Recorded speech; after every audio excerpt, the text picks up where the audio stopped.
Hello guys, welcome back to our YouTube channel Gyan summit में आप सभी का एक बार फिर से स्वागत है। जैसा कि आप सभी लोग अपनी स्क्रीन पर देख पा रहे हैं कि जो आज का आपका टॉपिक रहने वाला है वह आपका साइंस का पार्ट नंबर 6 वीडियो। इसके पहले आपके 5 वीडियो आपके चैनल पर अपलोड कर दिए गए हैं। जिन लोगों ने भी अभी तक वह वीडियो ना देखे हों तो प्लीज़ आप लोग वह वीडियो जा करके प्लेलिस्ट में देख सकते हैं। और आशा करता हूँ कि जो इस श्रृंखला के माध्यम से आप लोगों को वो वीडियो या क्वेश्चन आपको उपलब्ध कराए जा रहे हैं वो आप लोगों को पसंद आ रहे होंगे। अगर पसंद आ रहे हैं तो प्लीज़ लाइक, सब्सक्राइब और ज़्यादा से ज़्यादा लोगों तक शेयर कर दीजिएगा। आइए हम लोग बिना देर किए हुए अपने प्रश्न श्रृंखला से जुड़ने का प्रयास करते हैं। देखिए, यहाँ पे पहला क्वेश्चन है कि लोलक घड़ियाँ गर्मियों में सुस्त हो जाती हैं क्यों।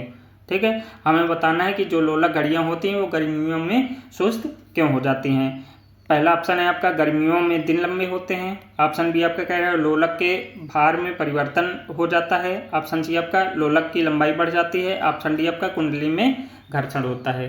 ठीक है, तो इसका आपका राइट आंसर क्या हो जाएगा, लोलक की लंबाई बढ़ जाती है। ठीक है, यानी गर्मियों में जो लोलक होता है उसकी लंबाई बढ़ जाती है, इसीलिए लोलक घड़ियाँ क्या होती हैं, वो सुस्त हो जाती हैं। आशा करता हूँ क्वेश्चन समझ में आ गया होगा। आइए हम लोग बढ़ते हैं क्वेश्चन नंबर 2 की तरफ।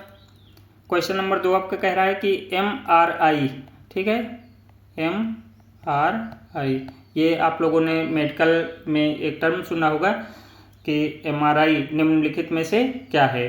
ठीक है, MRI एक आपकी जांच होती है। ठीक है, आइए हम उसके बारे में थोड़ी सी चर्चा कर लेते हैं।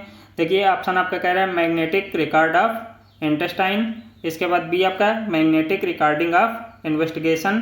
ऑप्शन सी आपका magnetic resonance imaging. Option D आपका इनमें से कोई नहीं। ठीक है, यानी MRI का फुल फॉर्म यहाँ पे आप लोगों से पूछा गया है, तो आपका राइट आंसर क्या हो जाएगा, मैग्नेटिक रेजोनेंस इमेजिंग। ठीक है, MRI अब होता क्या है। ठीक है, इसको चुंबकीय तरंगों के माध्यम से आपके शरीर में प्रवेश कराया जाता है और शरीर के अंदर की विस्तृत जो छवियां होती है यानी फोटो के रूप में आपके जो जांच होती है वो आपकी प्राप्त हो जाती है। ठीक है, ये आपका MRI का कार्य होता है। ठीक है, क्वेश्चन समझ में आ गया होगा। आइए हम लोग बढ़ते हैं क्वेश्चन नंबर 3 की तरफ। क्वेश्चन नंबर 3 आपका कह रहा है दूध का धवल रंग किसकी उपस्थिति के कारण होता है। ठीक है, ये सभी क्वेश्चन आपके किसी न किसी एग्जाम में आए हुए हैं। ठीक है, इसलिए आप लोगों के आगामी एग्जाम की दृष्टि से भी काफ़ी इंपॉर्टेंट हो जाते हैं। आइए हम लोग इसके ऑप्शन की बात करते हैं। लैक्टोज, ऑप्शन बी आपका कैसीन, ऑप्शन सी आपका एल्बुमिन, ऑप्शन डी आपका कैरोटीन। ठीक है, दूध का जो धवल रंग है वो किसकी उपस्थिति के कारण होता है, तो आप सभी को पता होगा जो कैसीन होता है उसी कारण आपका दूध का धवल रंग, यानी धवल का मतलब क्या होता है, वाइट। ठीक है, आप लोग कंफ्यूज मत होइएगा। और जो आपकी ये कैसीन होती है ये आपकी एक प्रकार की प्रोटीन होती है। ठीक है, आइए बढ़ते हैं हम लोग क्वेश्चन नंबर 4 की तरफ। क्वेश्चन नंबर 4 आपका कह रहा है मिट्टी के घड़े में निम्नलिखित में से किस क्रिया के कारण जल ठंडा रहता है। ठीक है, ऑप्शन आपका ए है द्रवण, ऑप्शन बी आपका वाष्पीकरण, ऑप्शन सी आपका ऊर्ध्वपातन, ऑप्शन डी इनमें से कोई नहीं। ठीक है, आपको बताना है कि मिट्टी के घड़े में जो आपका जल रखा होता है, ठीक है, वो किस कारण से आपका ठंडा बना रहता है, तो आपका राइट आंसर क्या हो जाएगा, वाष्पीकरण। ठीक है, जब हम लोग मिट्टी का जो घड़ा होता है, ठीक है, इसमें हम लोग जब पानी भरते हैं तो ये मिट्टी का होता है, इसमें छोटे छोटे से इसमें छिद्र बने होते हैं। ठीक, बहुत छोटे होते हैं, हम लोगों को दिखाई नहीं देते हैं। उनसे क्या होता है, पानी जो हमारा तो होता है वो निरंतर रूप से बाहर आने का प्रयास करता रहता है और वाष्पीकृत होता रहता है। ठीक है, तो जो ये हमारी सतह होती है इसकी, तो ये लगातार क्या होती है, ठंडी बनी रहती है, यानी पानी इसमें लगातार रिसाव होता रहता है। इसी कारण से क्या होता है, हमारा जो जल होता है घड़े में ठंडा बना रहता है। आशा करता हूँ क्वेश्चन आप लोगों को समझ में आ गया होगा। आइए हम लोग बढ़ते हैं क्वेश्चन नंबर 5 की तरफ। क्वेश्चन नंबर 5 आपका कह रहा है डेंगू बुखार में मानव शरीर में निम्नलिखित में से किसकी कमी हो जाती है। ठीक है, ऑप्शन ए आपका शर्करा की, ऑप्शन बी जल की, ऑप्शन सी हीमोग्लोबिन की, ऑप्शन डी प्लेटलेट्स की। ठीक है, डेंगू बुखार में मानव शरीर में किसकी कमी हो जाती है। ठीक है, तो आपका आंसर क्या हो जाएगा, प्लेटलेट्स की। ठीक है, इसके बारे में आप लोगों के कुछ अन्य फैक्ट हैं तो मैं उनको बताना चाहूँगा कि जो आपका डेंगू बुखार होता है, ठीक है, वो किस मच्छर के काटने से आपका हो जाता है, तो आपका आंसर क्या हो जाएगा, मादा एडिज इसके बाद इजिप्टी। ठीक है, ये नाम का आपका मच्छर होता है, इसे काटने से आपका डेंगू बुखार आता है। ठीक है, क्वेश्चन समझ में आ गया होगा। आइए हम लोग पढ़ते हैं क्वेश्चन नंबर 6 की तरफ। क्वेश्चन नंबर 6 आपका कह रहा है मृगमरीचिका का कारण है। ठीक है, ऑप्शन ए प्रकाश का व्यतिकरण, ऑप्शन बी आपका प्रकाश का पूर्ण आंतरिक परावर्तन, ऑप्शन सी प्रकाश का ध्रुवण, ऑप्शन डी आपका प्रकाश विवर्तन।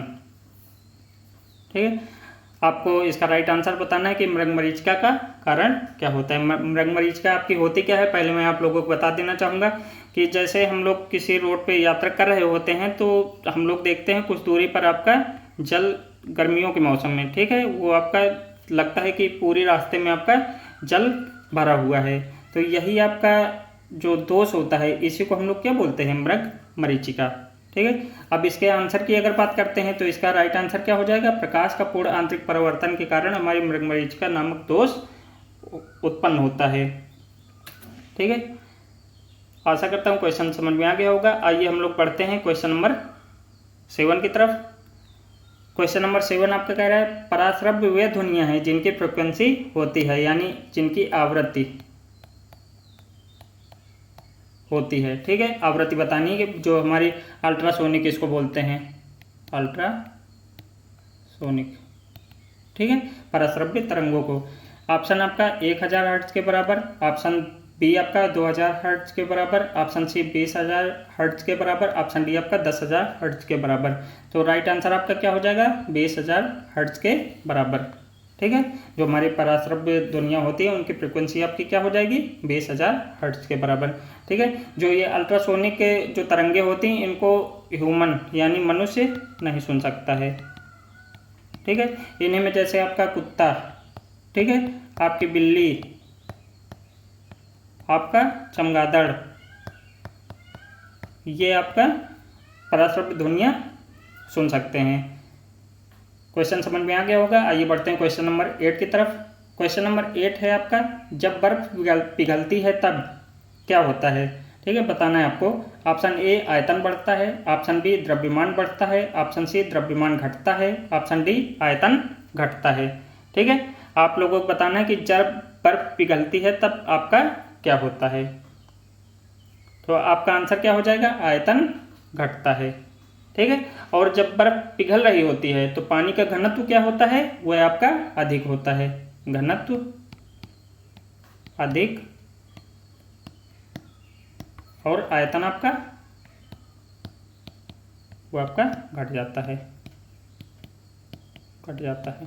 ठीक है, आइए बढ़ते हैं क्वेश्चन नंबर 9 की तरफ। क्वेश्चन नंबर 9 आपका कह रहा है प्रकाश का रंग निर्धारित होता है। नंबर ए आयाम से, नंबर बी आपका तीव्रता से, नंबर सी आपका तरंगदैर्घ्य से, नंबर डी आपका वेग से। ठीक है, जो प्रकाश का रंग होता है यानी जो हम लोगों को लाल, हरा, नीला, पीला ये सब दिखाई देता है वो आपका किस कारण से निर्धारित होता है, यानी किसकी वजह से। तो आपका क्या आंसर हो जाएगा, तरंगदैर्घ्य के कारण आपका प्रकाश का रंग जो होता है वो आपका निर्धारित होता है। ठीक है, और प्रकाश का जो प्रमुख कण होता है, अगर क्वेश्चन में आप लोगों से पूछ लिया जाए कि प्रकाश का प्रमुख कण क्या होता है तो आपका आंसर क्या हो जाएगा, फोटॉन। ठीक है, ये छोटे छोटे पैकेट के रूप में होते हैं और ये जब आपस में मिलते हैं तो आपके प्रकाश को उत्थान करते हैं, यानी प्रकाश का निर्माण करते हैं। आइए बढ़ते हैं हम लोग क्वेश्चन नंबर 10 की तरफ।